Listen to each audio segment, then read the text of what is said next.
Albert Einstein was a smart guy. He did a lot of things during his life, but I remember one quote about not knowing what weapons we'll fight World War III with, but knowing that we'll be fighting World War II with sticks and stones. Some video games have you do that already, and they didn't even have the problem of nuclear annihilation to deal with. What's their excuse? You know the saying of a bad workman always blames his tools? Yeah, I think that phrase has its limits. If you're trying to make a bookshelf of a broken sword, then you have every right to blame your tools. Have you ever tried to save the world with a pair of tweezers? You can't! There's too much for you to do and you haven't got the right equipment to do it. I feel like there needs to be a union at this stage. For as long as there have been ineffective weapons or items or whatevers, there have been people wanting to use them for shits and giggles, which is fine if that's how you get your kicks, but they only achieve that status because they barely work within the video game. And not obvious joke weapons either, they have their own special sanctum that shan't be touched. I'm talking about weapons that someone thought you might use for real. Maybe developers are out of touch with gamers after all.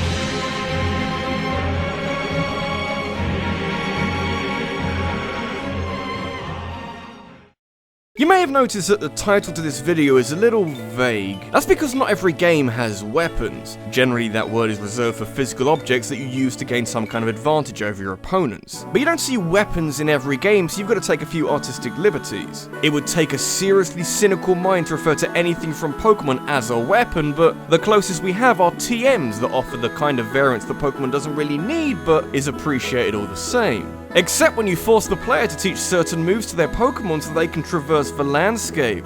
Not so pleased with that. But not every HM or hidden machine is born equal. Yeah, they're basically mandatory for beating the main story, but you can still use them in battle to some effect. Surf, for example, really strong move. Cut is pretty much outclassed by 90% of the moves in any Pokemon game. But you've got to have it on one of your Pokemon because you just know that the secrets to the universe are on the other side of this stupid little tree that can only be removed by using one specific move. You know, I reckon something like Slash would do a more effective job. And it crits like a bitch too. Also, fire moves, wouldn't they do something too? It's almost like Pokemon isn't very realistic or something, I don't know.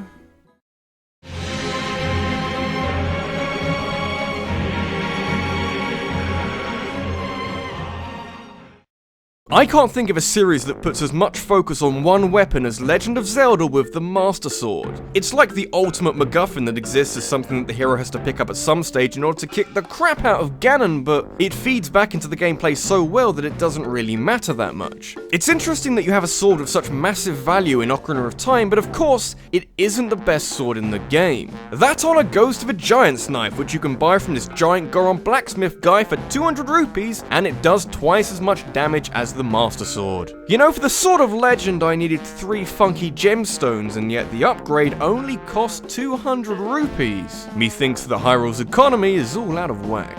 The first time I played Ocarina of Time, I got to the stage where you can start the Goron Sword side quest, and I was told of a weapon which is even more powerful than the Master Sword.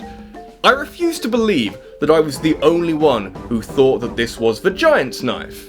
You all fell for it too, right? Didn't you? Didn't you? I bet you didn't think that this version of Hyrule would be rife with bootlegs, but I guess times are hard and Goron is just trying to make the most of a bad situation. Unfortunately, he's not the best craftsman in the land, so while it might be twice as strong as the Master Sword for some unexplained reason, it also breaks after 8 hits, or if you hit a wall once. I would question the talents of a man who can craft a really strong sword that has the durability of a toothpick, but yeah, at least I don't have to carry eye drops across half of Hyrule to get it. If you need a comparison to illustrate just how bad the Giant's Knife is, the Razor Sword from Majora's Mask works in a similar way, but dulls after 100 sword strikes. So, in this parallel universe, random blacksmiths are 12.5 times more effective. I mean, they're almost both Gorons too. That sounds like a conspiracy to me.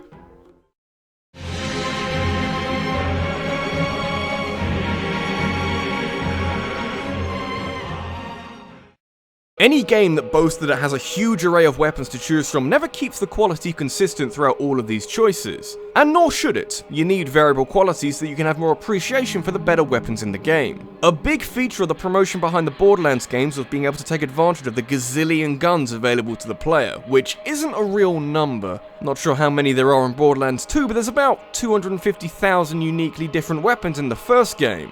And TK's Wave is maybe the worst. But hey, credit for creativity, which doesn't count a lot in this video, but it means that I don't completely dislike the fact that this gun exists in this game. Using it though, I mean, fuck, do you enjoy fun? Well, yeah, look at it go! It's called TK's Wave. You get it from some guy called TK Baha who's blind with one leg, and it shoots out in a wave pattern. It's genius, I love it. It also doesn't do a lot of damage and is surprisingly hard to aim. It's kind of a losing battle between style and function, and while I love the idea behind TK's Wave, it's basically useless. Still, I'd carry it around ahead of that gun that screams at you in Borderlands 2. That one does damage though. To your ears!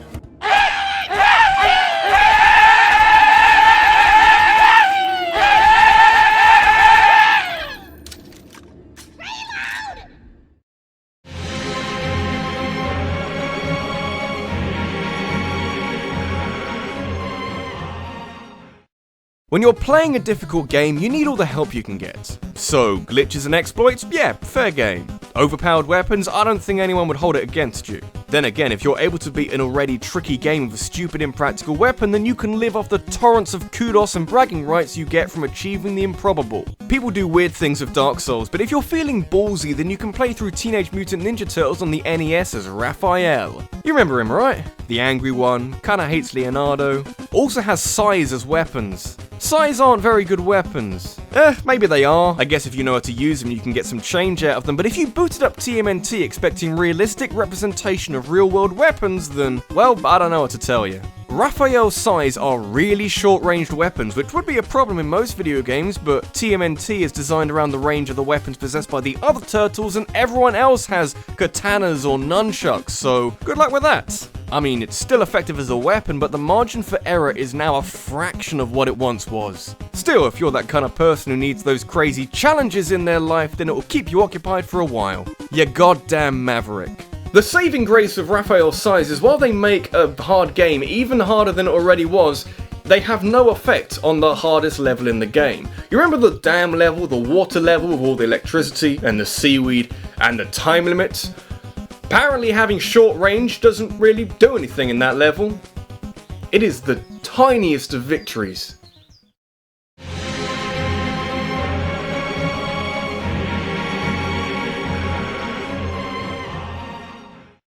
So I said at the start of this video that I'm discounting joke weapons since they've been deliberately implemented into a game for the sake of humour, and letting someone chuckle to themselves as they kill enemies with a unicorn that farts rainbows. A case like that, yeah, it's obviously a joke weapon. I don't think there's any debating that. But what about a weapon that doesn't do a lot of damage and only has one shot? Because that sounds pretty useless to me.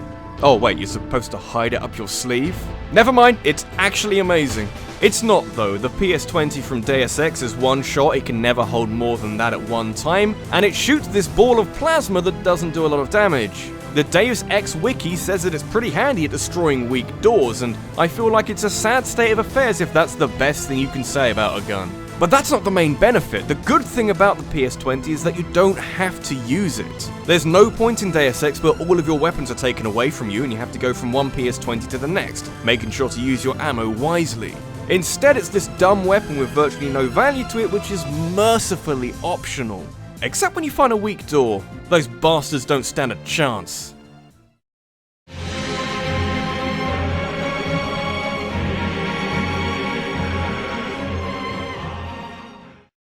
In most walks of life, I'm a strong believer of whatever doesn't kill you makes you stronger. Then again, video games don't operate like real life, and you can pick up a lot of things that don't necessarily have the benefits that you'd like. A game like The Binding of Isaac has enough items for there to be a giant amount of variance in how they can affect your run, and really a game like this, which is so strongly built on luck, needs items that aren't good to balance everything out. I draw the line at actually terrible items though. In other games you can just choose to not use a weapon. In The Binding of Isaac you're actually stuck with it until you die. Sometimes dying can seem like the best option. Would you want to pick up something called Cursed Eye? Well, technically every other item in Isaac is named after some kind of horrible illness or affliction, so that line of reasoning doesn't really work, but you use your eyes to shoot enemies in this game. Not sure I want that to be cursed. Cursed Eye replaces the rate at which you shoot your tears with a weird charge mechanic that lets you shoot 4 in quick succession at full charge. Kind of underwhelming, especially later in the game, but the cursed part of the item rears its ugly head if you get hit while charging a shot, whereupon it will teleport you to a random room on the floor.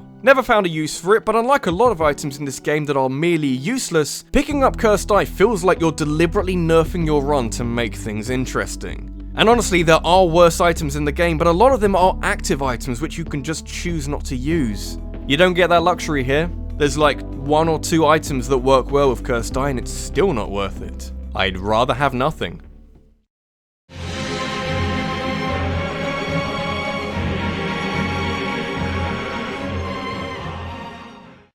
My memories of Team Fortress 2 aren't what they used to be. Is it still going, or have Valve done enough to ruin the experience for even the most diehard of players? I don't know, I wasn't really around during the Meet Your Match update, but that seems to have shaped things up for the worse. Times change and weapons are rebalanced in this game, so the video I made a billion years ago about my least favourites is a little out of date. Except for the bit where I said that the Sharpened Volcano fragment for Pyro sucks dick. Pretty sure it still sucks dick.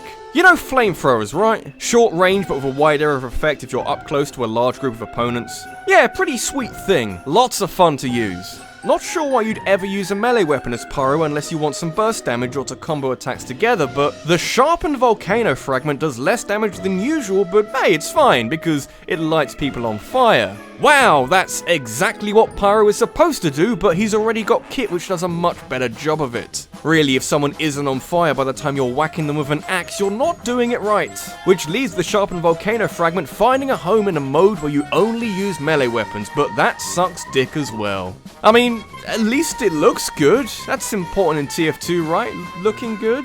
It's a chunk of Volcano. That's pretty cool. No, wait.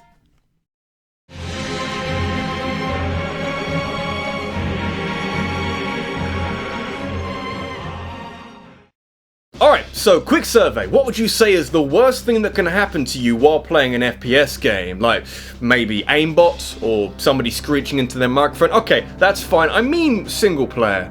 So maybe infinitely respawning enemies? Yeah, that's pretty bad. How about a gun that you can't really aim all that well? I would say that's basically worse. The Clob from GoldenEye on the N64 is the stuff of legends, but usually something reaches that kind of status due to its unmatched quality. It's based on the Scorpion VZ61, a Czechoslovakian machine pistol from the 60s, and getting 2 of them and unloading your bullets into enemy faces is kinda fun. You can do that with every gun though. And you've got a better chance of hitting them with every other gun because the Clob is the noisiest, weakest, least accurate gun in the game that chews through ammo like a monster. Oh, no, yeah, you should definitely use it. James Bond, eh? That spy man who sneakily assassinates hordes of bad guys, but only when he's not clumsily clobbering his way through the rest of them. On harder difficulties, the Clob becomes almost impossible to use since enemies take more hits and drop less ammo, so you'd be deliberately hampering your chances by firing it. Honestly, it's weird that such a bad gun exists since it's named after Ken Lobb, who was Rare's point of contact at Nintendo of America. Did he shit in someone's coffee then? Don't piss off game designers, guys.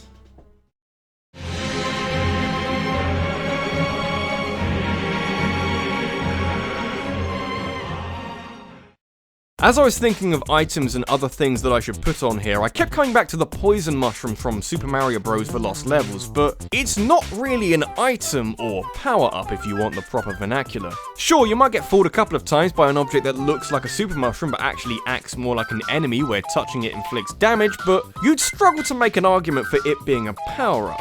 In my mind, power-ups have to do something positive. Like the spring mushroom from the Super Mario Galaxy games, which lets you jump up really high. That's about it. Alright, so eons ago I talked about Spring Mario, and I had enough confidence to ask if anyone actually liked it, and amazingly everyone was like, yeah man, it's awesome, I invited it to Christmas last year, it taught my kids how to read and my wife how to love. I'd argue that despite how wonderful Spring Mario sounds, it completely fucks with your understanding of how you handle Mario's momentum. Super Mario Galaxy is so much fun partly because of how easy it is to grasp the acceleration and deceleration of Mario's movement. Everything makes sense and everything is wonderful. But then you turn into to a spring and everything's so very wrong. When walking in a straight line is a fucking adventure, we may have problems. When you can't properly control Mario's momentum at the benefit of jumping really high, I start to think that it isn't worth the hassle. I miss the rocket nozzle from Sunshine. That thing didn't turn you into one of those bouncy super balls.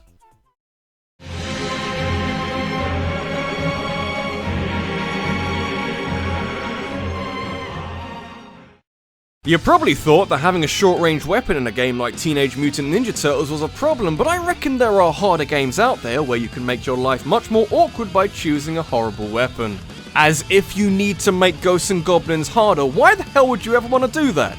You know how fire is super destructive and dangerous? Well, if you don't know that yet, now's a good time to learn. Maybe this information passed you by if you played Ghosts and Goblins at an impressionable age, because this game has a torch as a weapon. Generally speaking, torches are used in video games as a means of spreading fire or illuminating dark caves, but the thing you have to remember is that this game hates you. It's a deep-rooted, insidious hatred of all things joyful in life. How about we make the torch more of a stage hazard than a useful item, the developers suggested before gulping down their glass of liquefied hamster? I'll put it this way, if you pick up the torch while playing Ghosts and Goblins, you might as well restart. It's a hard enough game when you've got a lance that shoots ahead of you with pinpoint accuracy. Trading that out for a slow ball of fire that you throw in an awkward arc which tends to miss half the enemies you launch it at is outlawed by the Geneva Convention. And I'm sure you can practice with it and get good with it, but at what cost to your sanity? You'd have waking nightmares of getting the perfect trajectory to hit these stupid flying ghosts. Keeping your clothes on has never been so hard. This is RabbidLuigi, and I find it weird how video games consistently underrate the effectiveness of fire. There are loads of games out there with terrible flamethrowers that barely do any damage, and you've got Ghosts and Goblins here that has more value to a fucking javelin than a fireball. In a game which you have to play twice in order to see the real ending, the torch is still the worst thing in there. How the fuck do you do that?